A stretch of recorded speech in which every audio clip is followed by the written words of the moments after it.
halaman 74 perihal tayammum.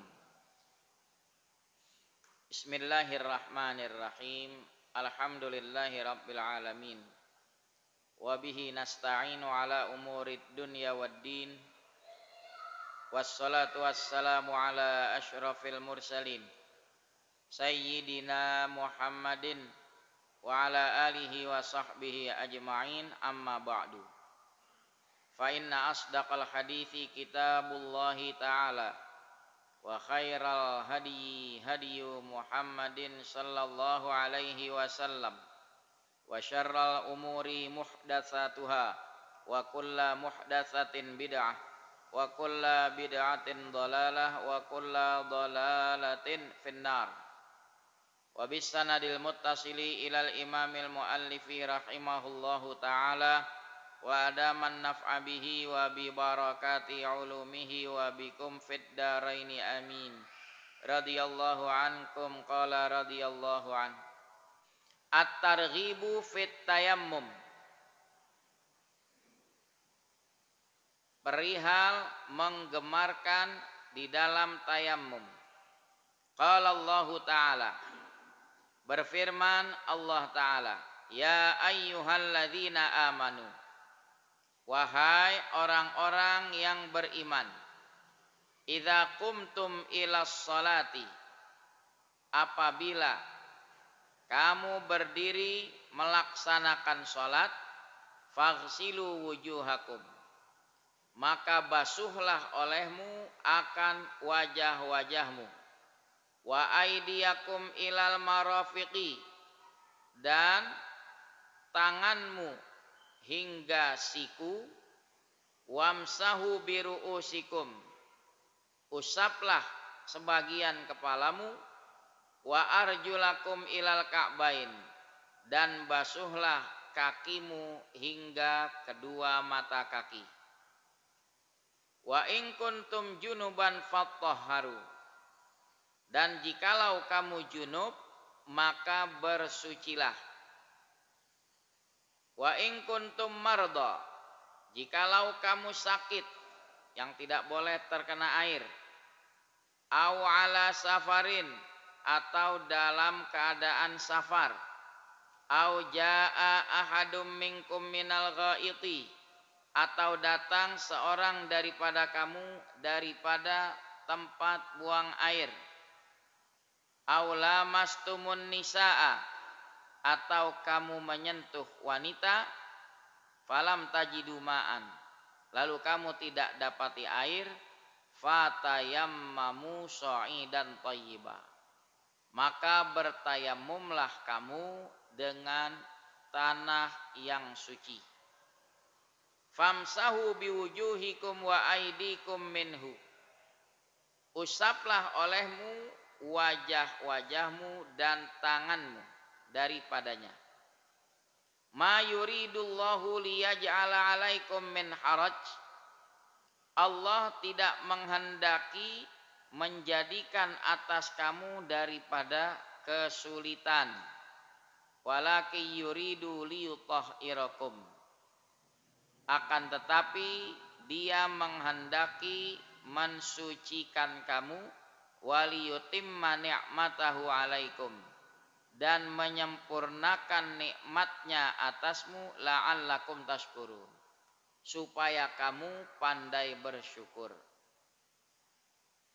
An Jabirin radhiyallahu anhu anna nabiyya sallallahu alaihi wasallam qala, dari Jabir radhiyallahu anhu bahwa Nabi sallallahu alaihi wasallam bersabda, u'titu khamsan, aku diberikan 5 perkara lam yu'tahunna li ahadun minal anbiya'i qabli, yang tidak pernah diberikan 5 hal itu seorang daripada nabi-nabi sebelumku. Pertama, nusirtu birru'bi masirata syahrin, aku ditolong Allah dengan ditanamkan rasa takut di hati musuh radius perjalanan sebulan. Wa ju'ilat liyal ardu masjidaw wa tahura. Kedua, dijadikan bagiku tanah itu sebagai tempat sujud dan alat bersuci. Fa ayyuma rajulin min ummati, seorang mana saja daripada umatku adrakat hussolah, kedapatan waktu sholat, fal yusolli, silahkan dia sholat. Ketiga, wa uhillat liyal ghanaimu, dihalalkan buatku harta rampasan perang. Walam tahilla li ahadin qabli, dan tidak halal buat seorang daripada sebelumku. Keempat, wa u'titus syafa'ah, aku diberikan syafaat. Wa kana nabiyyu yub'atsu ila qaumihi khassah. Kelima, adalah nabi itu diutus kepada kaumnya khusus. Wa bu'itsu ilan nasi amma, aku diutus kepada manusia keseluruhan. Hadis riwayat Bukhari dan Muslim, wallahu a'lam. Jamaah Masjid Al-Mubarakah rahimakumullah.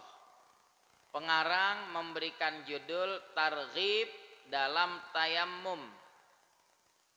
Dikutipkan di bab ini satu ayat dan juga satu hadis. Tadi ayatnya berbicara tentang wudu. Juga di situ ada disinggung tayammum, yaitu ada di surah Al-Maidah ayat 6. Tayammum lughatan ditinjau dari pengertian bahasa al-qasdu, itu namanya tayammum, bertujuan. Asal makna tayammum begitu. Contohnya wala tayammamul khabitha minhu, jangan kau tujukan yang buruk daripada sedekah itu. Kalau pengen sedekah keluarin yang bagus-bagus, jangan yang jelek-jelek. Itu tayammum lughatan, jangan kau tujukan.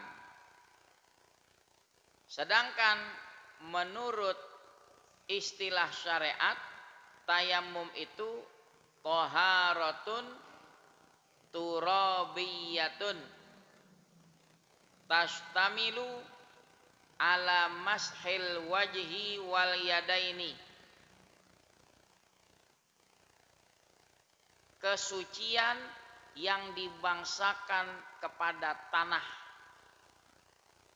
yang mencakup atas mengusap muka dan kedua tangan, bisifatin makhsusah, dengan sifat tertentu.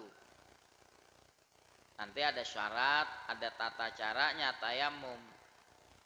Anggota tayammum hanya dua, muka dan kedua tangan. Ayat tadi menerangkan kalau orang pengen sholat disuruh wudhu dulu. Anggota wudhu yang wajib dibasuh 4. Faghsilu wujuhakum, muka, basuh muka. Wa aidiakum, kedua tanganmu, ilal marafiq, sampai siku.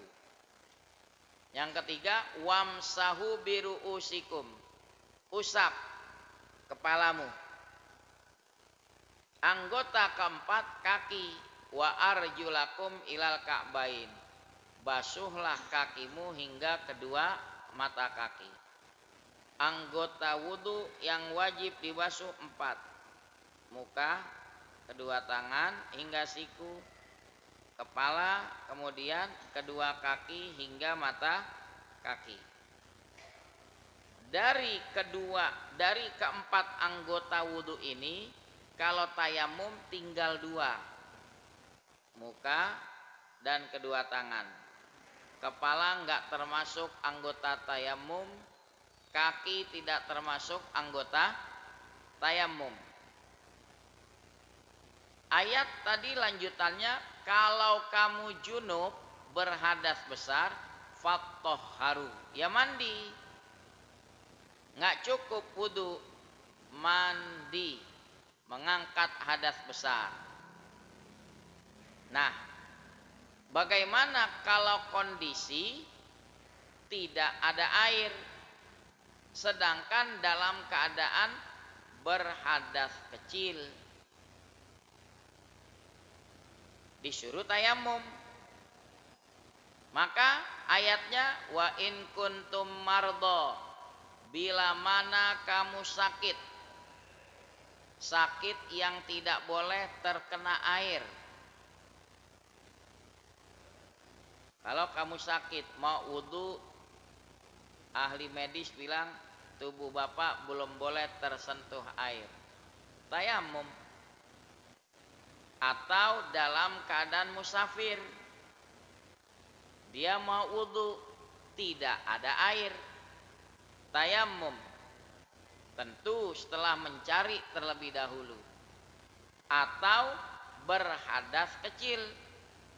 Ini bahasanya kalau buang air halus, aujaa ahadum minkum, atau seorang daripada kamu datang, minal ghaid, disebut tempat buang air, yang dimaksud kerjaannya.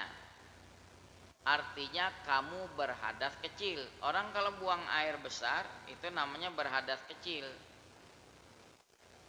Yang keempat, aula mastumun nisa, atau kamu menyentuh wanita.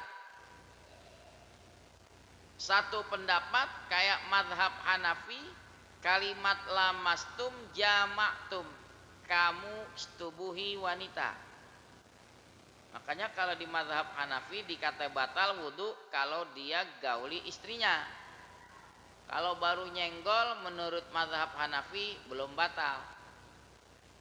Tapi kalau dalam mazhab Syafi'i apa adanya, lamastum. Imam Syafi'i memahami al-lamsu nyenggol.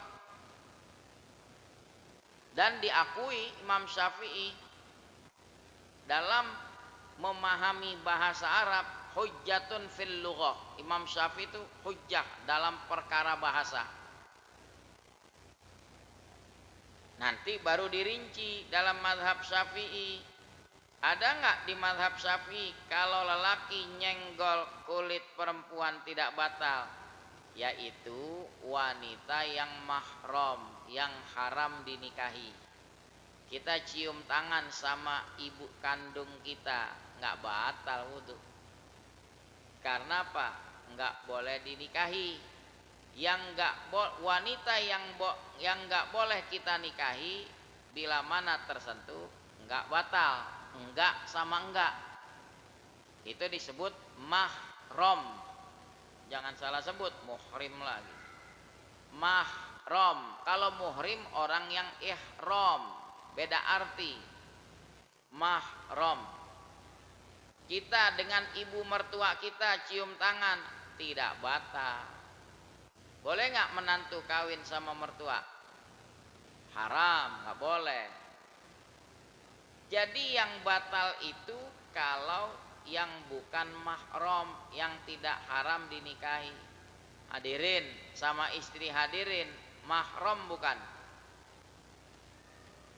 Mahram bukan? Bukan. Orang dikelonin, dia bukan mahram. Lah kalau haram dinikahi, mahram namanya. Kalau tidak haram dinikahi, bukan mahram. Istri kita itu sama kita bukan mahram. Jadi kalau dia cium tangan sama kita, batal nggak wudu? Batal. Kalau sama keponakan,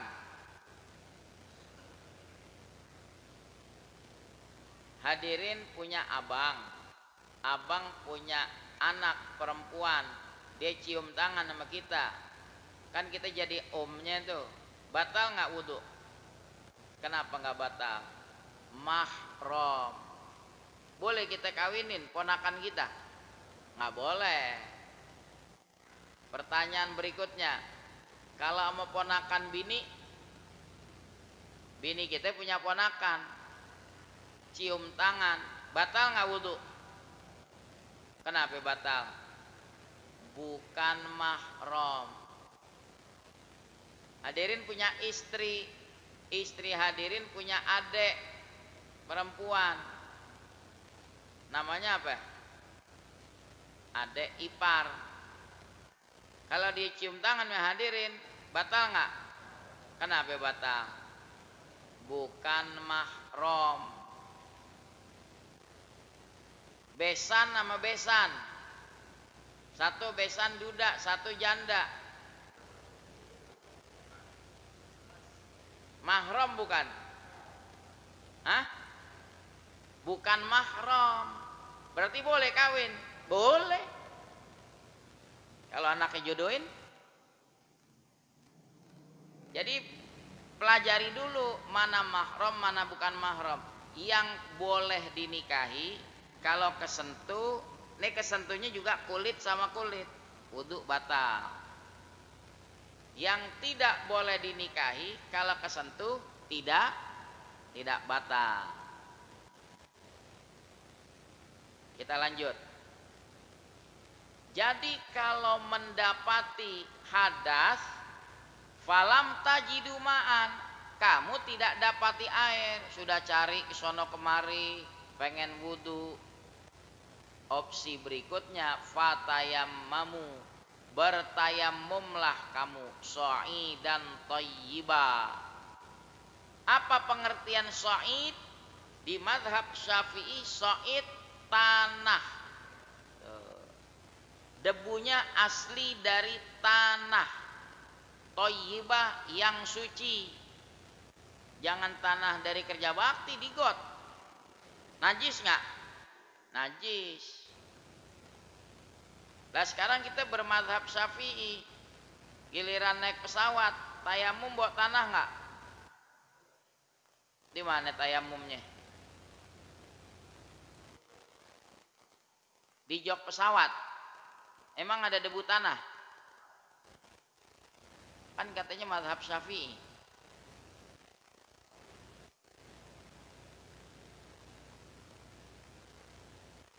Kalau di mazhab Syafi'i bagaimana? Mau wudhu nggak ada air, mau tayamum nggak ada debu tanah. Itu berlaku sholatu faqidit tahuraini, sholat orang yang ketiadaan dua alat bersuci. Artinya sholat sebisanya. Tanpa wudhu, iya. Tanpa tayamum, iya. Hanya ketika sampai di tempat tujuan, i'adah, diulang kembali sholatnya. Jelas? Kita lanjut. Famsahu biwujuhikum wa aidikum minhu. Usaplah olehmu wajahmu. Kalau tayamum begitu, muka diusap, wa aidikum minhu, dan tangan juga diusap, kanan kiri. Nah, batasan tangan kalau di mazhab Syafi'i kias dengan wudhu. Wudhu sampai mana? Siku. Maka tayamum far'un, cabangnya juga ikut sampai siku. Beda di mazhab lain, mengacu kepada hadis Ammar cuma sampai pergelangan. Kita di mazhab Syafi'i tayamum basuh tangan sampai siku. Saya kasih contoh. Seumpama debu tanah terhampar di atas alas koran yang bersih. Kita sudah pastikan arah kiblat sudah tahu. Mau wudhu nggak ada air, udah pastikan nggak ada sumber air, dan sudah masuk waktu. Garis bawahi, oh sudah azan tuh, udah masuk waktu, udah tahu arah kiblat, badan kita sudah suci dari najis, silahkan kita tayamum. Blok. Ini dua tapak tangan, pada saat dihantarkan ke muka debu itu hati niat. Nawaitu tayammuma listibahati fardhis shalah. Aku niat tayamum guna membolehkan fardu sholat. Hati yang ngomong. Dari mulai tangan dianterin ke muka, hati ngomong, basuh deh, cukup sekali, selesai. Perlu nggak kumur-kumur, makan sagon, masukin ke hidung, jangan, nanti batuk lagi. Baru basuhan berikutnya tangan. Ini ditepok kembali, tepokan kedua jangan di tempat bekas tepokan tadi. Itu sudah mustakmal. Geser ke atas ke bawah di debu tanah yang belum terpakai.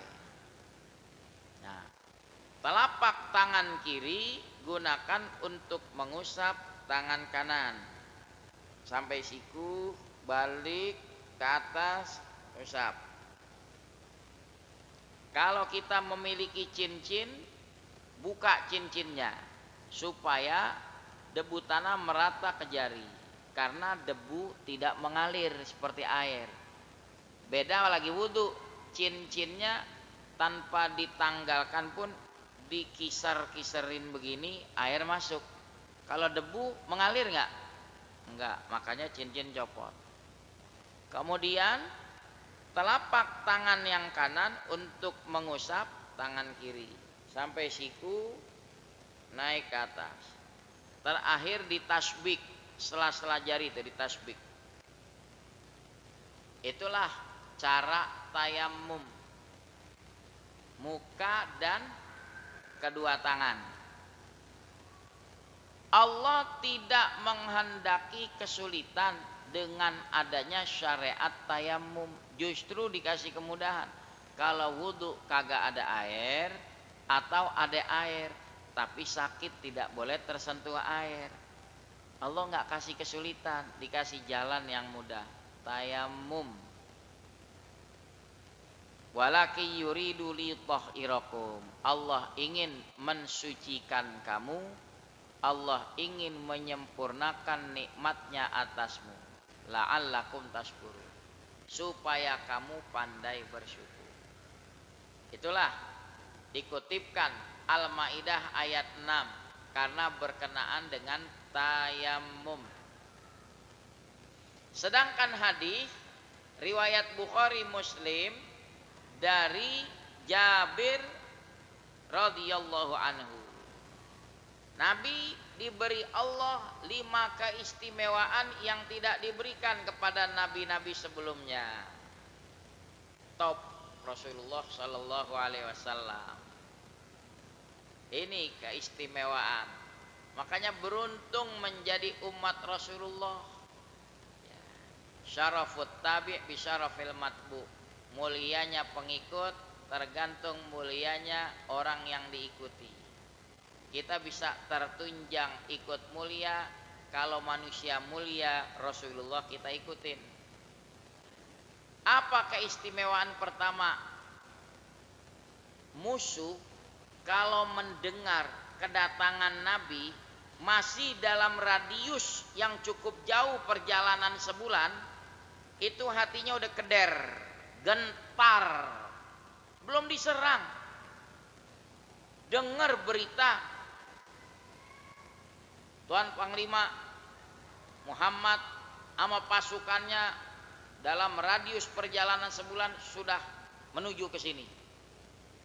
Belum diapa-apain udah ketakutan sendiri. Itu keistimewaan Rasulullah Sallallahu Alaihi Wasallam. Turun tuh yang negakin ajaran Rasulullah, zuriyahnya Nabi, anak keturunannya Nabi, kewibawaannya begitu. Kalau dia istiqomah, Ya, itu musuh-musuh Islam belum diapa-apain udah apa? Udah ketakutan duluan.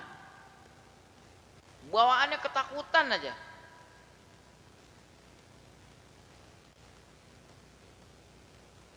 Belum yang memfitnah, radikalisme dalam Islam. Wah, ketakutan banget. Padahal umat ini umat Islam biasa-biasa saja.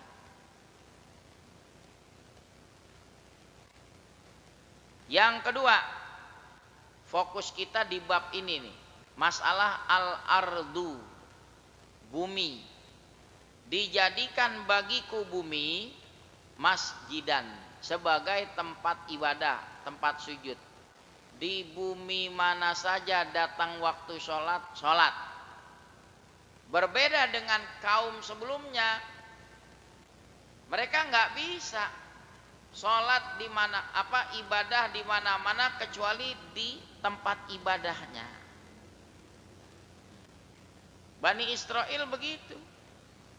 Kalau nggak di tempat ibadahnya nggak bisa. Ntar kalau dia keluar kota, waktunya ibadah, balik ke tempat dia tinggal di situ, tempat ibadah. Tapi Allah anugerahi syariat Nabi Muhammad. Kita mau sholat di Al-Mubarakah, boleh. Orang asli Menteng Dalam sholat di Bogor, boleh nggak? Boleh. Sholat di Bandung, boleh. Tuh, masjidan, sebagai tempat sujud. Ini masjid maksudnya sebagai tempat sujud. Selama tempatnya itu suci, dimanapun diperintah sholat. Datang waktu sholat, sholat. Apalagi masjid. Saya mau nanya, masjid di mana-mana steril apa kotor? Lah yang hadir aja nggak usah diajarin swab. Mau sholat udah swab. Cuma bedanya swabnya gratis. Namanya istinsyak. Saat wudhu nyedot air ke dalam hidung nih, sampai sini nih. Istinsar disempretin keluar. Itu swab harian tuh.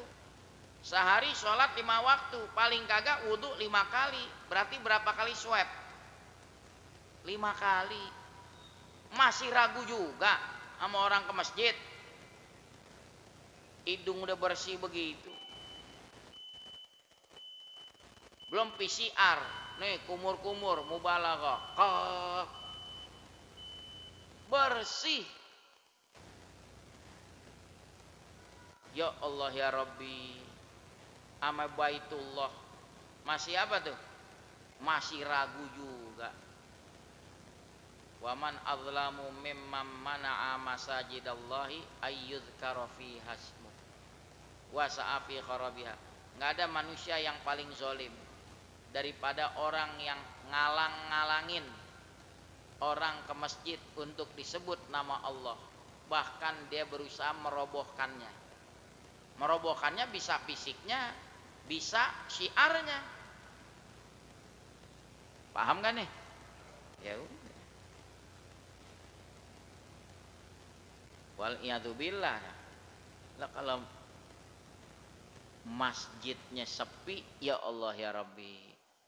Padahal di hadis qudsi diterangkan, Allah kalau menurunkan bala bencana di sebuah kampung yang jadi bahan pertimbangan, ketika ada ummaru baiti, pemakmur rumahku, maka aku alihkan bencana itu dari kampung tersebut. Entah dilempar ke laut, pokoknya dibelokin, nggak sampai terjadi. Kenapa? Yang dipandang masih ada yang memakmurkan masjid. Lah kalau nggak ada yang makmurin, saya mau nanya, rata-rata di kampung yang paling giat makmurin yang tua apa yang muda? Nah yang tua. Ini malah dibilang yang umur 60 ke atas jangan keluar. Habis kosong tuh masjid. Ini rata-rata yang umur berapa? Yang ngeramein masjid? Yang 60. Yang udah asar.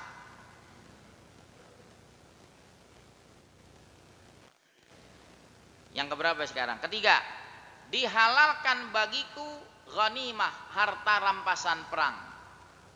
Dulu sebelum Nabi Muhammad itu di zaman Bani Israel sebelum-sebelumnya, kalau mereka bertempur berperang dapat harta rampasan perang tidak dibagi, tapi ditaruh di sebuah tempat terbuka, disambar api dari langit, selesai. Nah, syariat Nabi Muhammad halal buat Nabi dan buat umatnya. Ghanimah, ya.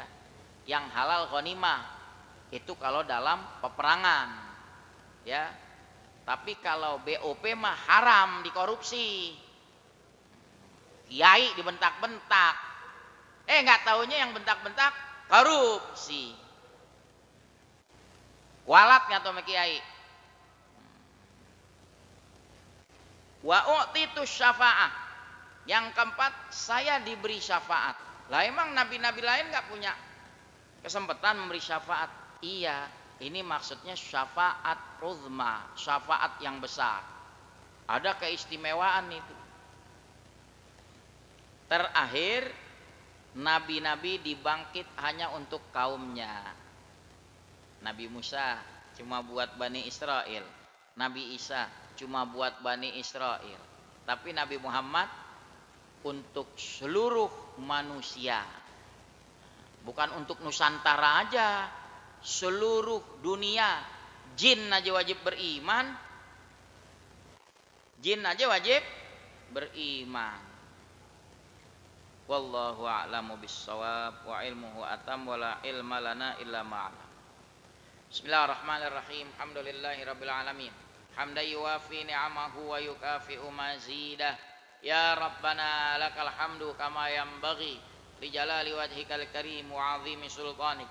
Allahumma salli ala sayyidina Muhammad wa ala alihi wa sahbihi ajma'in.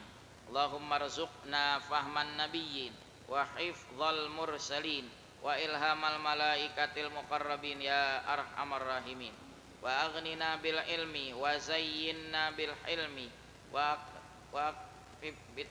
akrimna bit taqwa wa jammilna bil afiyah. Rabbana atina fid dunya hasanah wa fil akhirati hasanah wa qina adzabannar. Wa sallallahu ala sayyidina Muhammad wa ala alihi wa sahbihi wa sallam walhamdulillahi rabbil alamin.